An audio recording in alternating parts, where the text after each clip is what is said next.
New York City corrections officers outraged over Colin Kaepernick's surprise visit to inmates at Rikers Island, the big jail here in New York City.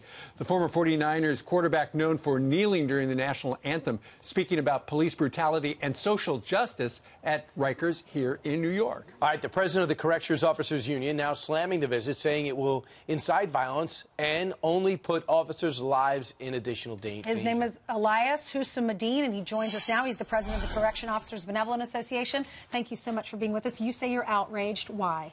Well, I'm outraged because we're dealing with a mayor of the city of New York who's doing everything he possibly can to keep the attention off of the fact that in the last 4 years, the violence inside the New York City jail system has done nothing but spike and gone up. And he does everything he can, like inviting people like Kaepernick and Rosie O'Donnell and all of these celebrities to the island to keep New Yorkers' attention off the fact. Well, Elias, apparently it was sold as Colin Kaepernick is going to come to Rikers and he's going to have a message of hope and inspiration. Look, at the end of the day, when you have more than 2,000 correction officers who've been assaulted, cut, stabbed, slashed. I have a 6-year veteran of the Iraqi war who's a correction officer. He leaves Iraq, he comes to Rikers Island, and he gets 26 stitches across his face. So this mayor has been doing everything, like I said, everything that he can to keep the public's attention off to the fact that he has failed in keeping the jail safe. And Kaepernick makes this worse? Well, look.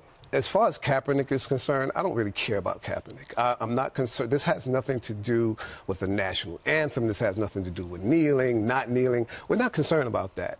Our concern is if he comes to Rikers or him coming to Rikers, what is that going to do to reduce the violence? That's not going to do anything to reduce the violence. I understand you don't want to get involved in politics, but the problem is his fundamental message is his problem with law enforcement. Police brutality. Police brutality. And he's sitting there and maybe fueling the flame of anger that it would exist, you would imagine, with an inmate in a New York City prison. This is the deal. He's answered that again. Our concern is why bring Kaepernick to Why Rikers bring celebrities to talk to prisoners? Because he needs to cover the fact that as he travels around the country to promote whatever this progressive plan that he has, that he's failed.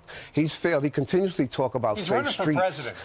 Well, he needs to run the New York City jails. He needs to do his damn job, to be very honest with you. And he's doing everything, like I said, to keep people's attention or keep people's mind off it. When you sleep till noon, it's hard to get things done and work out for 2 hours every day. He's guilty of turning over the New York City jails to inmate advocates, inmate advocate groups, and inmates. Currently, inmates are running the New York City jail system. They have a board of correction that consists of former inmates. They have inmate advocacy groups that consist of inmates. And this is what we're upset about. Thank you.